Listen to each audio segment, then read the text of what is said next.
gland is wholly developed by which is ectodermal in origin. ठीक है। अच्छा ये यहाँ पे देखो number 4, infundibulum give rise to stalk and the pars nervosa mean infundibulum consist of median eminence and the pituitary stalk. ठीक है, ये आता है बीसीक्यू में। ठीक है, ये लिखा infundibulum, infundibular stem and the median eminence, बहुत अहम बीसीक्यू है। ये उसके पार्ट्स हैं, ये पोस्टीरियर पिट्यूटरी का दूसरा नाम है। ये बहुत अहम है, बस इसमें पूछते हैं कि एंटीरियर पिट्यूटरी के पार्ट्स बताओ, पोस्टीरियर के पार्ट्स बताओ, क्या क्या सीक्रेट होता है, ये भी वही। अब आती है मैंने अभी ग्लैंड की बात की, अब मैं बात करूँगी लोब की, anterior lobe and posterior lobe. Anterior gland and posterior pituitary gland अलग था। ठीक है, what are the parts of the anterior lobe. अब देखो ये फिशर है, ठीक है, ये फिशर के आगे जितने भी हैं वो पार्ट्स वो कहलाएंगे एंटीरियर लोब। तो इसके फिशर के आगे क्या है, pars distalis and pars tuberalis, they are included in the anterior lobe. अच्छा, फिर फिशर के पीछे जो है वो पोस्टीरियर लोब है, तो उसमें क्या आ रहा है, ये pars intermedia and pars nervosa. ठीक है, हालांकि pars intermedia is a part of the anterior pituitary gland, लेकिन मैं बात कर रही हूँ लोब की, तो ये बीसीक्यू में ध्यान देना कि वो लोब का पूछ रहे हैं या ग्लैंड के पूछ रहे हैं। ग्लैंड के तो वही पार्ट्स है जो तीन मैंने बताया, लोब में जो है फिशर के मुताबिक हम जवाब देते हैं, जो आगे हैं वो एंटीरियर लोब है, जो पीछे है वो पोस्टीरियर लोब है। ठीक है, अब ये थोड़ा सा उसके डिफेक्ट्स हैं, हाइपोफिजियल डिफेक्ट्स। रक्त की पाउच का अगर रेमिनेंट कभी कभी रह जाता है रूफ ऑफ द फेरेंक्स में, और मेनली एज उसको क्या कहते हैं, एज फेरेंजियल हाइपोफिसिस, फेरेंक्स में अगर रह गया तो। ठीक है, क्रेनियोफ्रेंजियोमास अराइज फ्रॉम दी, ये भी रेमिनेंट है किसका, रक्त की पाउच का।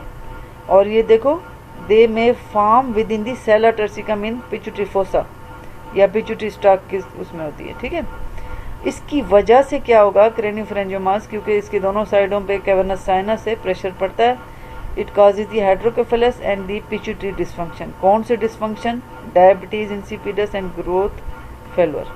ठीक है, अब आते हैं सेकंड नंबर पे पैराथायरॉयड ग्लैंड की डेवलपमेंट। देखो पैराथायरॉयड ग्लैंड सबसे पहले तो थायरॉयड ग्लैंड के पोस्टीरियर सरफेस पे हैं, और they are 4 in number, 2 superior parathyroid and 2 inferior parathyroid. तो हमने ये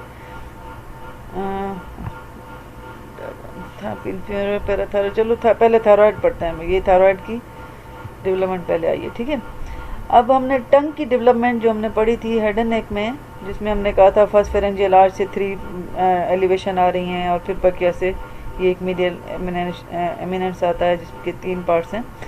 अब इन दोनों के जंक्शन में हमने पढ़ा था foramen caecum, anterior 2/3 and posterior 1/3 of tongue में हमने पढ़ा था फोरामेन सिकम। तो फोरामेन सिकम में एंडोडर्मल सेल्स, कौन से, एंडोडर्मल सेल्स प्रोलिफरेट होता है। It's mean the thyroid gland is endodermal in origin, पहला सवाल। ठीक है, तो फोरामेन सिकम से आप देखो कि ये यहाँ पे ये जो दिखाया, ये एंटीरियर 2/3 ऑफ टंग है, ये पोस्टीरियर 1/3 ऑफ टंग है, ये यहाँ पे फोरामेन सिकम है, यहाँ से एंडोडर्मल सेल प्रोलिफरेट होके ये नेक की तरफ आ रहा है। यहाँ पे इन्होंने शिफ्टिंग दिखाई, this is anterior 2/3 of tongue, this is posterior, और ये फोरामेन सिकम है, यहाँ से वो शिफ्टिंग दिखाई। कहाँ किसके सामने से गुजर रहे हैं, टंग से गुजर रहे हैं, और हाइवाइड बोन के सामने से गुजर रहे हैं, थायरॉयड कार्टिलेज है उसके सामने से गुजर रहे हैं, क्रिकोइड कार्टिलेज, और जाके ट्रेकियल रिंग में जाके ट्रेकिया के सामने आके लगा। ठीक है, तो जब ये यहाँ पे सेल आ गए फोलिकुलर सेल्स, तो ये जो इनको लाने के लिए एक पाथवे है, ये एक डक्ट है जिसको हम कहते हैं thyroglossal duct. Thyro mean thyroid के सेल लेके आ रहा है, ग्लोसल मीन टंग। थायरोग्लोसल डक्ट जो है, जब ये ट्रेकिया के सामने थायरॉयड को लेके आती है, then it should be disappear, normally it should be disappear. If it remains then it is called the thyroglossal cyst. अगर रह जाए तो फिर वो नॉर्मल नहीं है। ठीक है, तो यहाँ पे वही चीज़ लिखी हुई है, ट्यूबरकुलम पावर, वो पॉइंट इंडिकेटेड फोरामेन सिकम है, इसको पढ़ लेना। ठीक है, दिस डक्ट लेटर डिसअपियर होनी चाहिए। ठीक, अच्छा, with further development thyroid gland descends in front of the hyoid bone, ये मैं सारा बताया उसमें कि भी आके अब thyroid gland begins to function at approximately at the end of the 3rd month. T3 T4 secrete करना शुरू हो गया। तो इसका मतलब है कि अब T3 T4 अगर 3rd मंथ में सिक्रीट हो रहे हैं तो फॉलिकल्स बन चुके हैं, थायराइड फॉलिकुलर सेल्स जो हैं वो बन चुके हैं, T3 T4 बना रहे हैं। ये BCQ आता है कि कौन से मंथ में ये, क्योंकि बेबी को ग्रोथ की ज़रूरत होती है तो ये ग्लैंड बन जाना चाहिए। ठीक, अच्छा अब ये शिफ्टिंग, अब देख अब यहाँ से शिफ्ट होके अगर आ रहा है तो हो सकता है कि थायराइड का कुछ रेमिनेंट जो है वो टंग की तरफ रह जाए, तो हम उसको कहते हैं लिंगुअल थायराइड। हो सकता है कि हाइवाइड बोन के ऊपर या नीचे बिलो कहीं इन फ्रंट रह जाए, या थायराइड कार्टिलेज के इन फ्रंट कहीं रेमिनेंट रह जाए। ठीक है, शिफ्ट हुआ है लेकिन कुछ पोर्शन इधर रह भी गया, तो ये एक्टोपिक थायराइड की साइड्स हैं जो हमें आनी चाहिए। ठीक है, अच्छा फिर थायरोग्लोसल सिस्ट मैंने आपको बता दिया कि रेमिनेंट अगर रह जाए थायरोग्लोसल डक्ट को डिसअपियर होना चाहिए, अगर नहीं हुआ तो। ठीक है, फिर fistula, thyroglossal cyst is connected to the outside by fistulas. अगर बाहर कम्युनिकेशन हो तो हम उसको हमेशा क्या कहते हैं, ये BCQ है। ये although approximately 50% of this cyst BCQ आता है। मोस्ट कॉमनली साइट इस सिस्ट की कौन सी है, inferior to the body of the hyoid bone, ये BCQ है। ठीक है, फिर aberrant thyroid mean extra thyroid, जो मैंने आपको बताया किसी भी पार्ट में रह जाए, लिंगुअल हो जाए, थायराइड हाइवाइड बोन के सामने आगे पीछे, ये दिखाया है थायरोग्लोसल सिस्ट के रेमिनेंट ऐसे नज़र आती है। ठीक है, अच्छा अब फिर क्या है, development of the parathyroid gland. Parathyroid gland जो है हमने जो उसमें पढ़ा था फेरेंजियल आर्चिस पाउचेस में, ये कौन सी है, यहाँ पे ये 3rd फेरेंजियल पाउच, क्लेफ्ट से भी नहीं और आर्च से भी नहीं, 3rd फेरेंजियल पाउच से जो था दो चीज़ें बन रही थी, एक इंफीरियर पैराथायरॉयड और दूसरा थाइमस। थाइमस जब शिफ्ट होता है तो इस इंफीरियर पैराथायरॉयड को इधर थायरॉयड के नीचे लगा देता है पोस्टीरियर सरफेस पे। It's mean the inferior parathyroid develop from the 3rd pharyngeal pouch, while the superior parathyroid develop from the 4th pharyngeal pouch। ठीक है, तो ऊपर आके इधर रखता है, ये है पैराथायरॉयड की डेवलपमेंट। ठीक है, ये हार्मोन क्या सिक्रीट करते हैं, ये मेनली तो उससे आता है फिजियोलॉजी से, लेकिन ये आना चाहिए पैराथायरॉयड हार्मोन।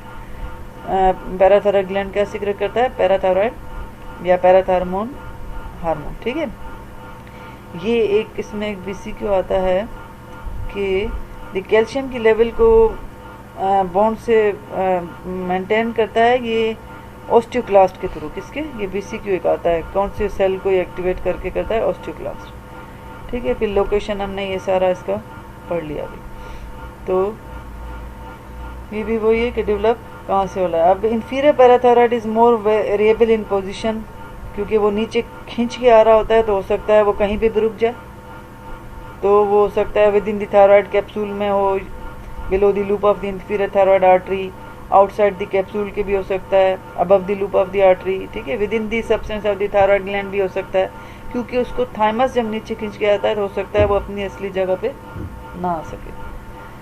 ठीक है, अच्छा इसमें कोई ऐसी चीज़, हाँ फिर वो अल्टीमो ब्रेंकियल बॉडी जो हमने पाउचेस के साथ पढ़ी थी, वो भी थायराइड ग्लैंड जो 5th और 6th की जो रेमिनेंट था वो पीछे ये वाली कहाँ पे है, ये ब्लू कलर का।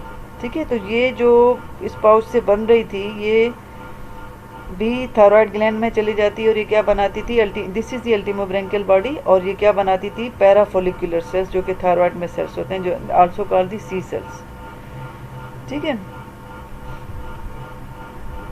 डेवलपमेंट ऑफ फिर क्या, हाँ अब थायराइड की ये थोड़ा सा एस्ट्रोलॉजी है, इसमें मैं डिटेल में नहीं जाऊंगी, सिर्फ इतना बताऊंगी कि भी chief cells and oxyphil cells इसमें होते हैं। अब देखो यहाँ पे देखो, these are the chief cells, ज़्यादा क्वांटिटी में क्या है, चीफ सेल्स हैं, लेकिन but they are small in size and they are basophilic, acidophilic sorry.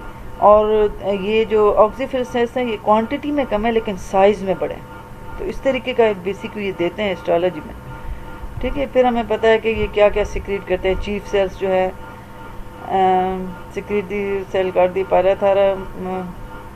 Parathyroid hormone secrete करते हैं, और ऑक्सीफिल सेल्स जो होते हैं वो कैल्शियम की मेटाबॉलिज्म में रोल है इनका। ये सारा फिजियोलॉजी में आ जाएगा, लेकिन आपको and they enhancing mobilization of the calcium from bones by osteoclastic activity, ये भी सिक्योर। बोन में तो ये जाता है, बोन से कैल्शियम निकालता है, लेकिन बोन के कौन से सेल को एक्टिवेट करके, ऑस्टियोक्लास्ट। ठीक है, ये BCQ आता है। और increasing the reabsorption of the calcium by proximal renal tubule, ये भी बीसीक्यू है, डिस्टल से नहीं। Promoting the absorption of diet calcium from small intestine not from large intestine. ठीक है, ये थोड़े से बीसीक्यू के लिहाज से मैंने ऐसे लिख दिए। फिर इसके बारे में एक ही लाइन आनी चाहिए, pineal gland develop as the median diverticulum from the main roof of the diencephalon के कार्डल पार्ट से पाइनियल ग्लैंड डेवलप होता है। इसके बारे में जो ज़्यादा बीसीक्यू एक आता है वो आता है हिस्टोलॉजी में, वो सर इलाज पढ़ाएंगे। कार्पोरेनिशिया में ब्रांड सैंड्स होती हैं जिसमें कैल्शियम की डिपोजिशन इसमें हो जाती है।